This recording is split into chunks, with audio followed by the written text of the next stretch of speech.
50 countries got slapped by blanket tariffs on all imports to the US. We do know one thing, that the markets won't truly recover until those rates come down. Inflation caused by tariffs is transitory. They are unpredictable, and keep in mind that there is Powell's little ego at play as well, because Trump is clearly forcing his hand.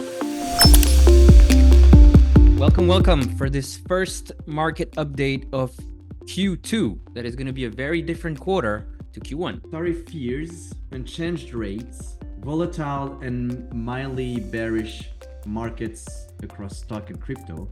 And gold's at all-time highs. Interesting, right? That says something. We are in the same position we were in just a little while ago. Okay, we do think now that things will start changing over the next month. What's going to happen next? The Fed had an announcement to make.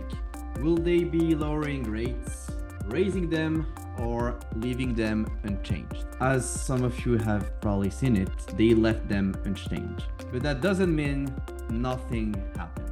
Mainly, the Fed said during that announcement that they believe inflation caused by tariffs is transitory. We're sure you remember that word, but in case you don't, it is just a fancy way for saying temporary. They believe tariff inflation won't last. It means that even if tariffs continue and they cause higher prices, that won't be cause for the Fed to keep rates high. Tariff inflation isn't an excuse to not cut rates. And that's exactly what we think they're planning to do during the next FOMC meeting, which will be on the 6th of May. Now, on the off chance that they don't cut rates in May, they just may use an excuse that they want to see how much of the inflation they're seeing is caused by tariffs. And then if that doesn't happen in May, then we strongly believe they'll cut them in June. They are unpredictable, and keep in mind that there is Powell's little ego at play as well, right? Because Trump is clearly forcing his hand. We do know one thing, that the markets won't truly recover until those rates come down. World War trade might be more accurate. So what happened? 50 countries got slapped by blanket tariffs on all imports to the US. No less than 10%. Some countries got hit with tariffs as high as 49%. So for example, poor old Cambodia. There is an interesting tale there, which is out of the top 10 countries ranked by how high the tariffs against them were, 8 are in Southeast Asia. The list of them got 36%. You just get slapped 36%. Southeast Asia. Why? So wanna know who number 11 is? China, with a tariff of 34%. So it's sort of clear what Trump is doing here. He doesn't want China to use any of its neighbors as proxy countries to funnel trade to America. All right, so markets, understandably then, are bleeding, right? So this is an extremely aggressive move that leaves the US practically without any allies whatsoever. So no friends. America first. Absolutely no friends. It's like a world war with the US against the world. So no matter how America first you are, you can't deny that America is the world's biggest buyer. Everything that it buys is now about to get more expensive as retaliation is in the air, right? And it will be. It's normal. So practically every asset is in the red following the announcement. So damage was priced in, but the damage is greater than investors thought it would be. The only asset that is not impacted is the flight to safety gold. So the markets pumped, and then when Trump came on camera, they dumped. It was crazy, wild. You know what happened? Literally an hour before Trump actually came on, Wall Street Journal broke the news saying that, hey, it's only going to be 10% tariffs. It's only going to be 10% tariffs. So the markets were like, oh, cool, let's go. It pumped. Then Trump came on and he got his board out and he said, no, it's not going to be that. It's going to be at least half of, and it was way worse. So then it dumped. So what it tells you is markets hate uncertainty. And once they have a clear view, okay, they settle. Smart money always ends up winning because they know the markets. They know that it's driven by emotions. And they've been playing this game for decades. Dumb money always falls in the same trap. That's how society was built. One thing for sure that is happening is that Circle is filing for an IPO at $5 billion valuation. It's game time, right? Circle, which is the issuer of Tyler's favorite crypto, USDC, the stablecoin, is going public. It's happening. And why is this massive news? Well, stablecoin issuers make for some of the most profitable businesses across the whole industry, and honestly in the world. So Circle made $156 million in profit alone last year.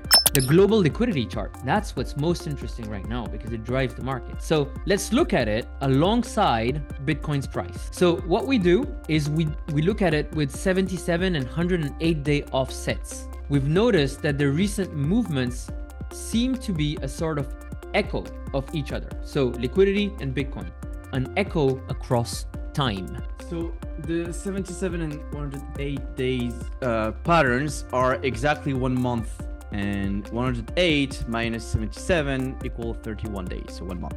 And what is fascinating is that this 1 month echo effect, where we're seeing two, like, it's exactly like the structures are exactly similar. The shape is identical almost. So you can think of them as almost mirroring. Now, if you look at the chart, the orange line is Bitcoin price action, and the yellow line is the money supply. So on top you have the 77 days lag, and at the bottom you have the 108 days lag. If you look at the circled areas in red here, so either one of these patterns could be valid, but this brings us to an important point. We need to be ready for either blast off scenario. If we look at the 77 days lag, the liquidity is already on the rise. It means that the Bitcoin price chart would follow it now in April. If you believe that the 77-day lag will take effect, then we would start going back up pretty soon. If you think that the 108 days lag effect is, the one driving the force here, then we could have this area here of a bit more downside first, chop, and then we go up. All right, so that's why the next 30 days could be very interesting here. What would happen to you if there was a bank run and the US dollar failed? Yeah, very not likely, right?